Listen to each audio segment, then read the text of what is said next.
Kebetulan saya juga presiden daripada Medical Association Southeast Asian Nation, ASEAN. Itu juga pada saat kita berdiskusi dengan teman-teman dari negara-negara di tingkat ASEAN, mereka menyampaikan kondisi yang sama, bahwa kepentingan di dalam bisnis kesehatan, di dalam industrialisasi kesehatan memang akan menempatkan human resource, para SDM khususnya para dokter nanti hanya seperti buruh saja.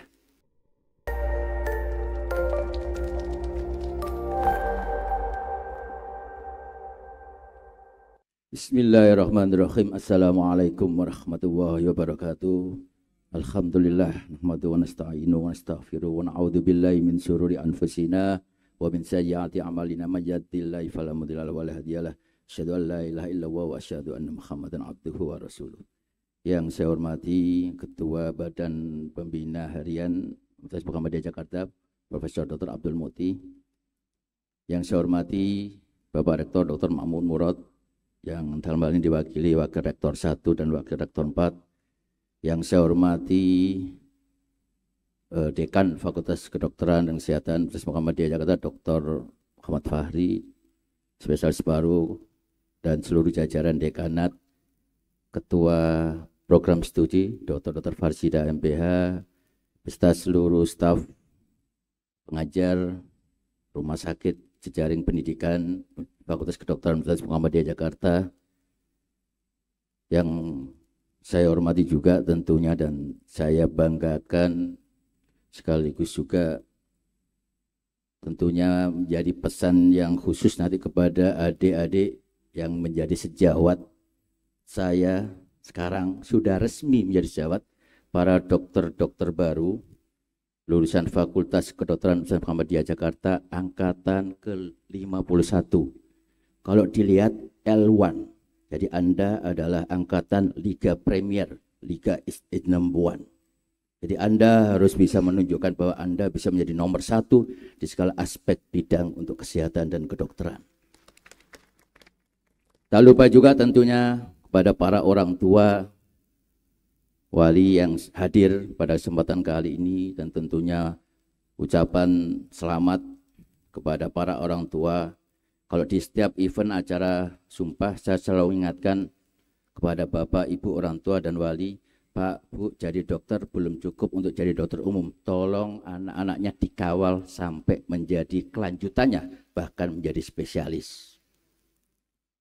Karena memang tadi sudah disampaikan oleh Dr. Fajar juga, tantangan kedokteran kesehatan kita ke depan luar biasa. Undang-undang kesehatan ini hanya salah satu saja riak gelombang yang muncul di dalam tantangan kedokteran ke depan. Dan tentunya yang paling utama adalah bagaimana kita, terutama Fakultas Kedokteran, menyiapkan, memproduksi, menjadi pabrik untuk menghasilkan dokter-dokter yang baik di era 4.0. Yaitu dokter yang kompeten, dokter yang beretika, dokter yang memang dilandasi oleh dasar-dasar agama yang kuat, yaitu menjadi dokter muslim yang baik. Sebelum saya menambahkan, tadi sebenarnya Dr. Fajar sudah menyampaikan, tapi saya hanya ingin memperkuat saja. Nggak enak kalau tidak dikasih pantun. Pilih kayu ulin atau kayu gaharu, mau buat rumah pusingnya bukan main. Ganteng dan cantiknya para dokter baru memang awal-awal masih terlihat jaim. Nelayan ke laut mencari ikan, pergi ke tengah dapatlah kerapu. Berhimpun dokter sesuai keahlian, di bawah ID semua bersatu.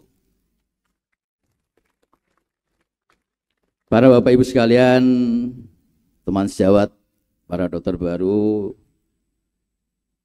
tadi disinggung terkait dengan problematika kesehatan, kedokteran dan tantangan. Memang kita dihadapkan dengan disruption di dalam pelayanan kesehatan. Memang kita saat ini akan dihadapkan dengan sebuah kondisi industrialisasi kesehatan. Munculnya regulasi negara, ini ternyata bukan hanya di Indonesia saja. Kebetulan saya juga presiden daripada Medical Association Southeast Asian Nation, ASEAN.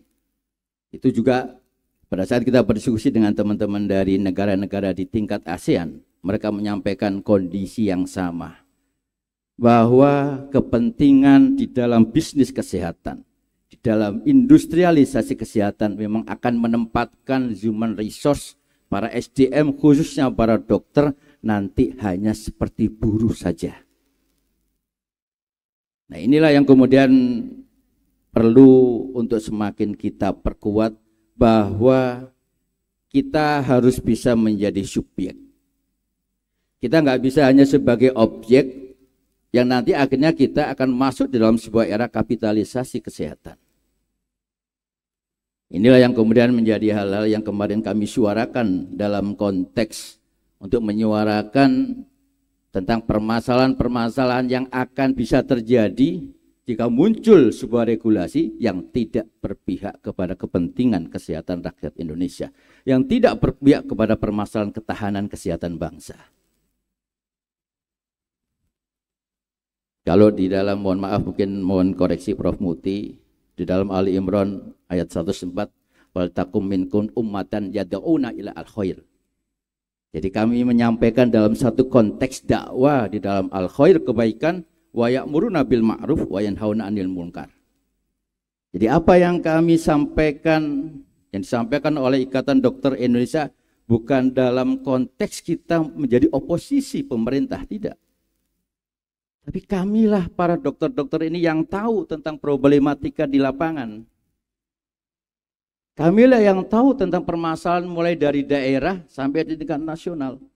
Kamilah yang tahu tentang apa yang kemudian terjadi di saat bicara pendidikan, pelayan, dan pembiayaan kesehatan yang tidak bisa kemudian disimplifikasi dengan hanya membuat sebuah undang-undang saja. Dan ini yang kemudian menjadi konsen bagi kami adalah, karena kami adalah organisasi profesi yang bukan organisasi masyarakat. Kami selalu katakan IDI bukan ormas. IDI adalah organisasi profesi yang mempunyai komitmen, satu, bahwa ada body of knowledge di dalam sebuah organisasi. Ada aspek terkait dengan pendidikan, apalagi yang kemudian bicara terkait dengan etika tadi.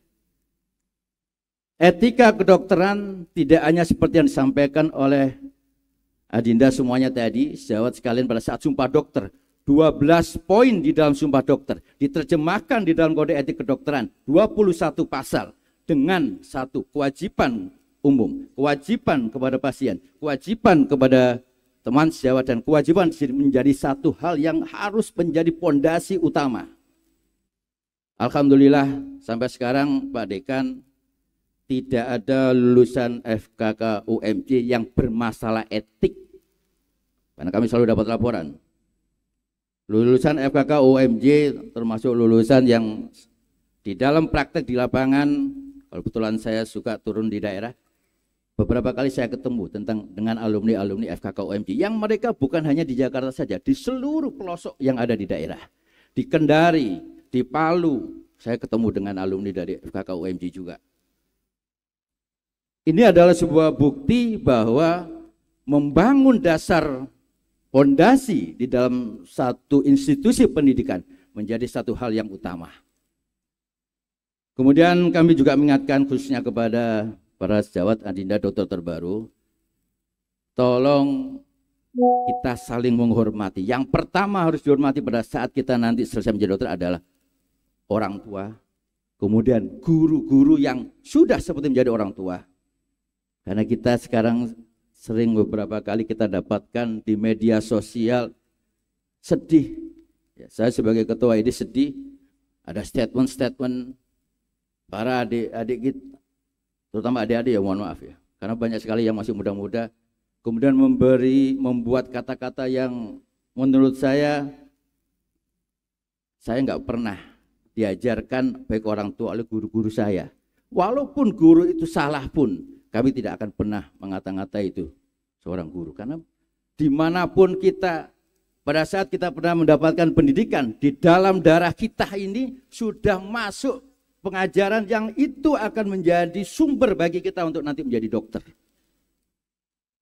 Jadi kalau kemudian kita tidak menghormati guru kita, Maka seperti kita kemudian tidak atau memungkiri bahwa di dalam kita sampai bisa seperti sekarang ini karena jasa daripada guru kita. Kemudian hormati juga teman sejawat.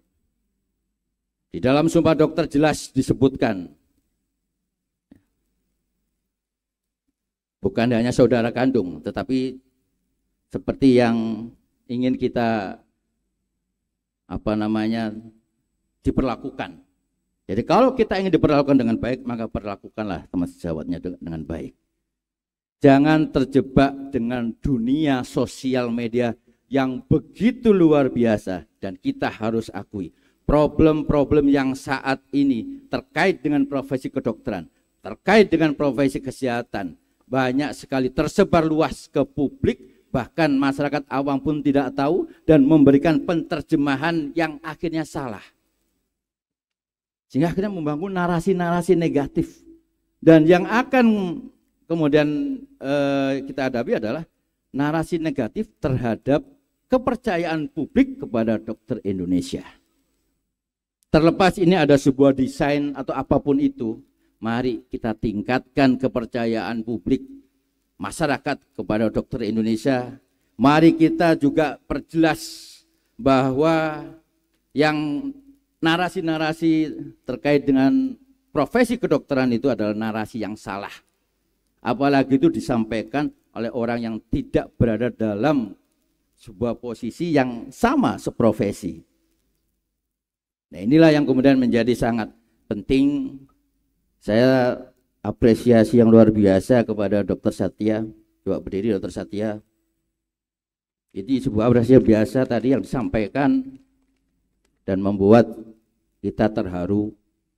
Dan ini yang akan menjadi contoh untuk menjadi role model, untuk menjadi sebuah utusan dalam tanda petik khususnya FKK UMJ, bahwa inilah salah satu di antara yang lain yang terbaik produk dari FKK UMJ yang siap untuk kesehatan masyarakat, memajukan kesehatan masyarakat Indonesia.